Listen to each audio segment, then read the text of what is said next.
Hello, salut, bienvenue dans cette nouvelle vidéo dans laquelle nous allons parler du routage OSPF. Nous allons configurer le routage OSPF à zone multiple. Dans la précédente, nous avons eu à le configurer avec une seule zone. Et dans celle-ci, nous allons le faire avec une topologie à 3 zones. 3. Et du coup, je vous invite à voir liker la vidéo s'il vous plaît, vous abonner bien évidemment pour faire votre communauté au travail. Donc nous voici dans la topologie, ici. Donc, comme je disais tout à l'heure, 3 zones. Peut-être OSPF à 3 zones, je vous la présente. Et bien évidemment, nous allons aller droit au but. Le but de cette vidéo, c'est bien sûr de pouvoir configurer le routage OSPF à zone multiple et ne pas s'attarder sur des choses qui sont essentielles ou passagères, je dirais. On va aller droit au but, voilà, c'est tout, on va aller droit au but. Donc là, j'ai ma topologie, je vais aller droit au but. Et bien, dis donc, qu'est-ce qu'il faut faire? Rapidement, les basiques, bien sûr, renommer tout ce qui va avec. Voilà, hostname. Hostname, c'est bien sûr la base. Hostname, c'est bien sûr la base. Euh, Ici, bon, ça c'est le routeur 1, R1. Et ben voilà, je vais tous les renommer pour ne pas faire d'erreur par la suite. C'est très important. Parfois, on peut se demander à quoi ça sert au juste. C'est très important parce que lorsqu'on a plusieurs fenêtres par la suite, juste le fait de voir RD, on sait exactement configurer. Mais si vous imaginez un tout petit peu que à ce niveau, tous les routeurs portent le nom de routeur, au bout d'un moment, on risque de s'embrouiller dans la configuration. C'est important d'avoir déjà ce réflexe. R3. Ok, super. Donc, tous les routeurs étant renommés, vous connaissez la chanson. Pour me rassurer, pour voir la configuration, je fais douche run. Je peux même faire section.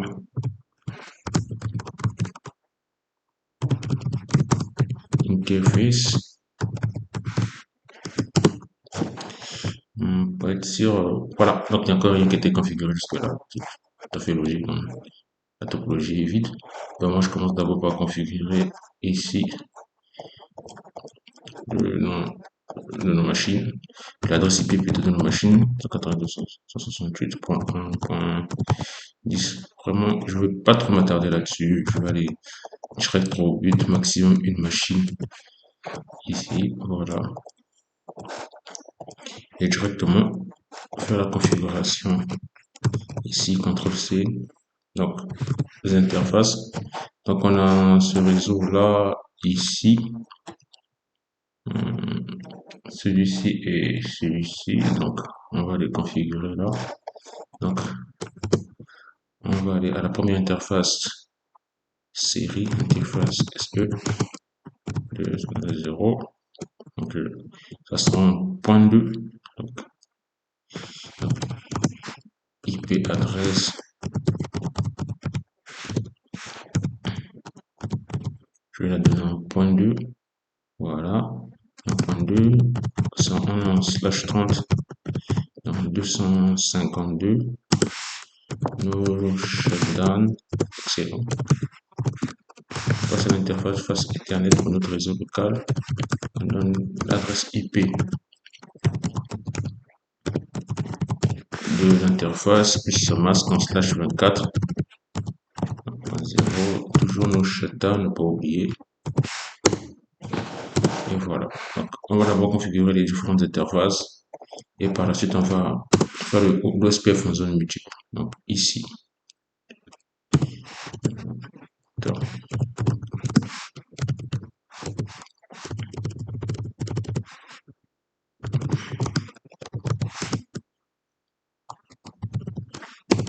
c'est parti.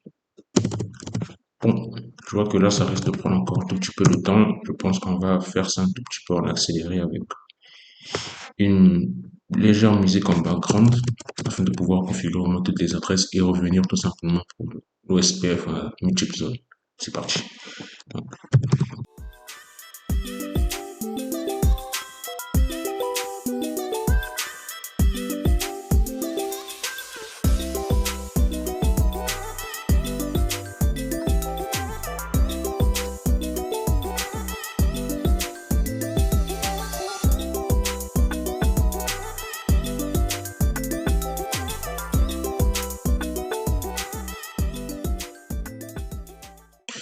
Donc du coup, nous voilà. Bah, c'est bon. Ça y est, toutes les adresses ont été données aux différentes interfaces. Bah, je veux un tout petit peu avancer ici.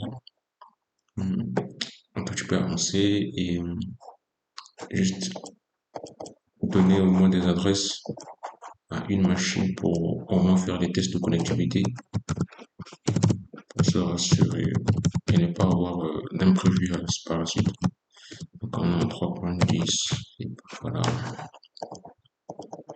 La raison pour laquelle j'utilise quasiment les mêmes adresses, c'est pour que bah, ceux qui ont suivi les vidéos depuis le début jusqu'à aujourd'hui bah, ne s'embrouillent pas, ils sont déjà habitués au type d'adresse qu'on utilise d'habitude et puis bah, ça serait plus simple pour se repérer en fait.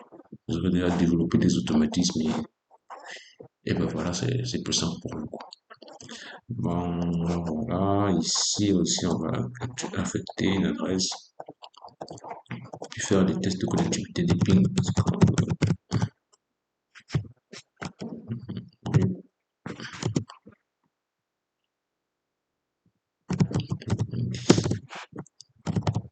Super.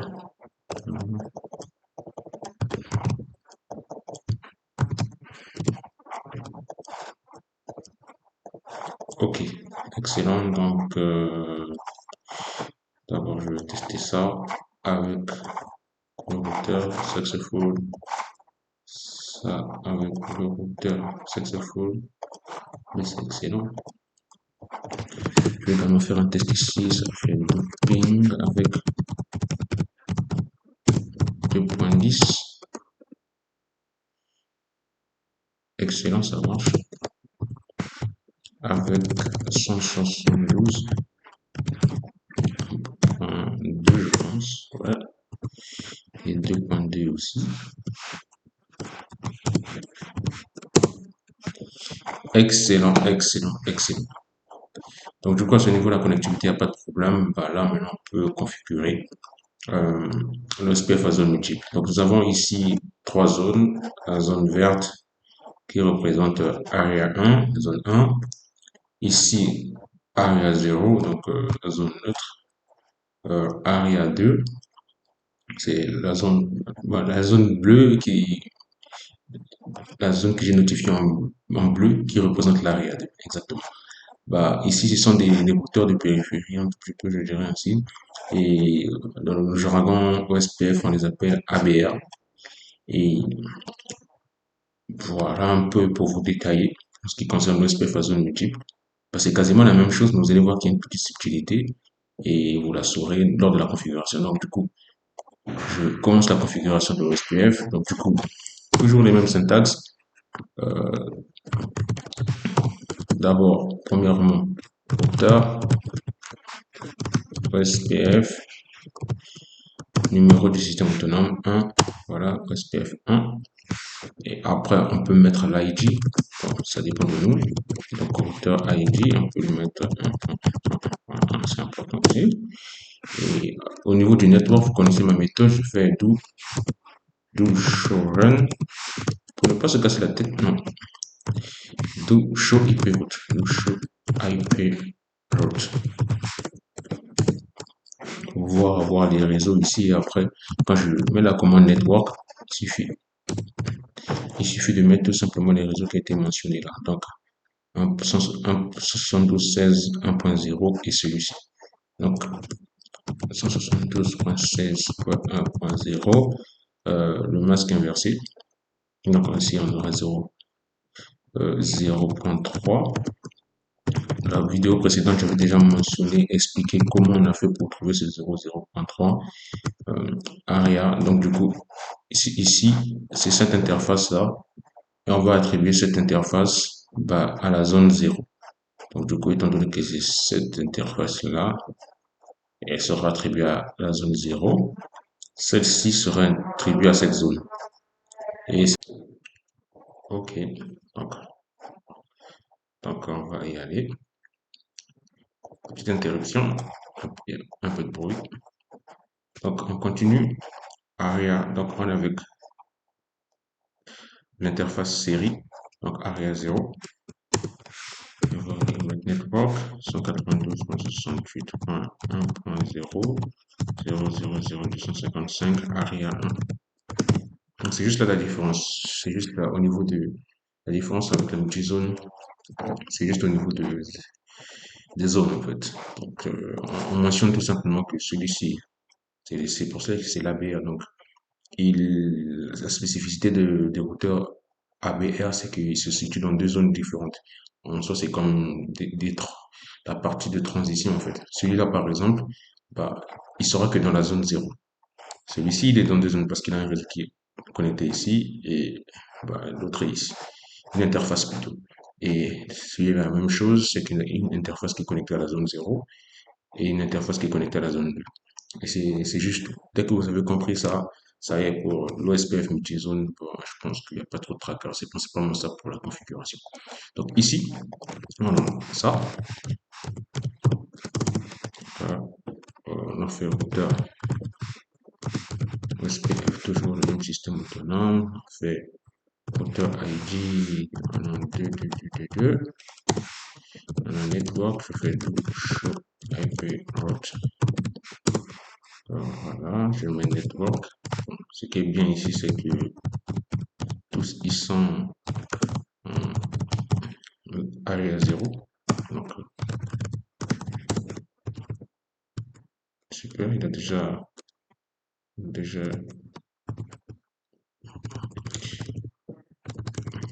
la configuration de l'OSPF est déjà en train de fonctionner. Donc, on a 2.0 area 0 encore. On a le réseau local, le LAN 2. Et donc, network. Ici, 2.0. Alors voilà, il y a 0. Super. Donc, je exit déjà. Et je vais aller au niveau du troisième routeur. À ce niveau-là, je fais un petit exit de SPF. Toujours routeur ID 3. Et bon, voilà. On a ça.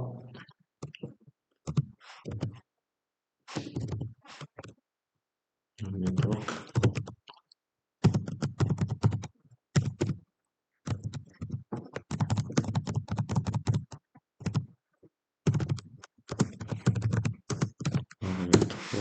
Ce network ici.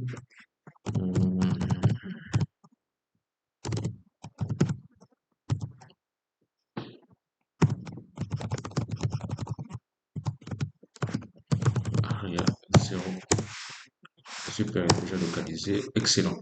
Donc à ce niveau-là, l'OSPF est déjà bien configuré. On peut tout simplement faire les tests. Bon, moi, je vais faire le test le plus long. Je me dis déjà que si cette extrémité-là arrive à communiquer avec ceci, probablement l'OSPF est déjà excellent. Donc il met échec, je vais retester. Voilà.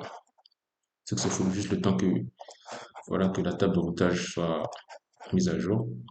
Donc à ce niveau-là, donc du coup là, à cet instant, vous avez configuré l'OSPF à zone multiple. Et ben vous avez maintenant la possibilité de pouvoir voir que votre configuration était bien faite, notamment avec la commande do show run ou bien non, ici, on a le mode de config. Voilà, on est dans le deuxième mode là. Donc directement show run. Show run, on peut aller directement ici pour pouvoir voir les configurations ici. Donc show run, ça permet de voir les configurations à l'instant qui sont exécutées au niveau du routeur. Donc les configurations actuelles de la running config. Et bon, voilà, on a ça, on peut voir la configuration OSPF. On a aussi d'autres commandes show spécifiques à OSPF. Par exemple, tout à l'heure, on a fait show IP route. Donc, vous allez voir maintenant que maintenant, show IP route, vous aurez maintenant une spécificité, j'ai agrandi. C'est que tout d'abord, au départ, si vous pouvez repartir dans la vidéo, vous allez voir qu'il y avait tout simplement ça. C'est pour connected, c'est pour les réseaux qui sont directement connectés au routeur. Et là, au fait, Vous avez O qui veut dire OSPF, c'est-à-dire que ce sont des réseaux qui ont été connus à travers le protocole OSPF. Là, nous sommes en zone multiple, mais c'est la même chose aussi O lorsque nous sommes en zone. C'est toujours OSPF, une seule zone. Et ben voilà, donc vous avez ça. Vous avez encore d'autres commandes show. Il suffit de faire ceci, show IP. Donc voilà, IP OSPF. Donc vous pouvez aller juste point d'interrogation pour pouvoir questionner à chaque fois. Show IP OSPF. Donc vous pouvez cliquer là, ça donne plus de détails sur OSPF. Il y a également show IP OSPF.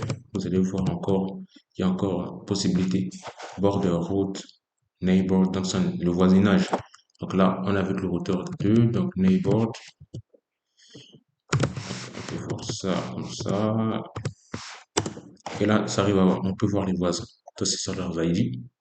Donc, le routeur du LAN 1, il avait cet ID, le routeur du LAN 3 avait cet ID.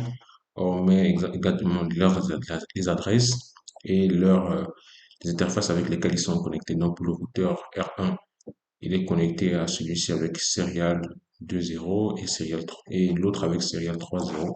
Et c'est exactement ce que nous voyons ici, serial 2.0.